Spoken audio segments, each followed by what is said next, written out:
All right, so we just have our bean burritos in our 13 by 9 pan, and I'm just laying them just like so. Perfect. Now I'm gonna come in with 2 cans of enchilada sauce. I'm using the red, but you can use whatever enchilada sauce you prefer. The green would be great. All right, I thought I would need 2 cans, but it looks like I just need 1 can, so I'm gonna save these for another time. Now I'm for sure I'm gonna use both cans of these Rotel right in there. 1 can on each half of our 13 by 9. Now this is not just your standard burrito dish. This is upgrading your frozen burritos to make the most delicious and easy dinner. It's so simple, just a few ingredients, and it really will change the way you do burritos.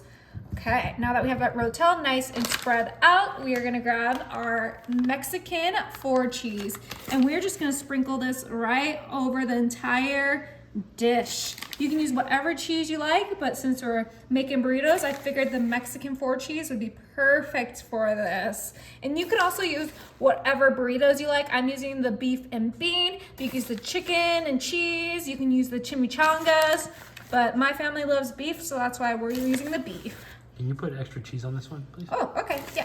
Let's get lots of cheese on here.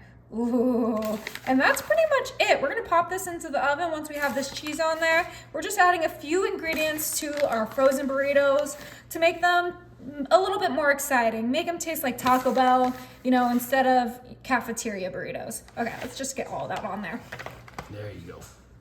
Okay, that is looking beautiful. Now this is ready for the oven. My oven is set to 350, and these are gonna cook for about 25 minutes. Oh my, this smells incredible. Okay, of course we gotta add some extra toppings. I have my sour cream. We're gonna do a nice little drizzle on top of the entire pan. Make sure to get some right there. Beautiful. Now this is optional, but I have here some fresh cilantro, and I'm gonna go ahead and just cut some of that cilantro right on top of our entire dish. If you don't like cilantro, don't put it on there. For me, it tastes good, but I understand that not everyone likes it. But we're just gonna do a nice little garnish of cilantro. It smells amazing. Yeah, okay. Perfect. All right, now I'm gonna go ahead and grab my plate, and it is time to get one of these wet burritos.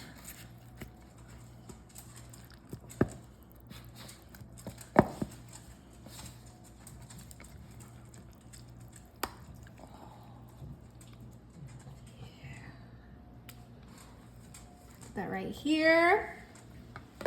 Now, my fiance is allergic to avocado, so I'm not putting this on the entire dish, but I'm gonna put some guacamole on my serving because it's just gonna make it taste even better.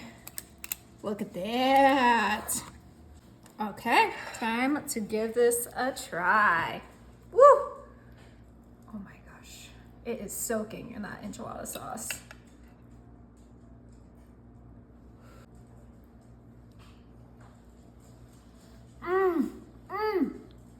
Is it good? That is really good.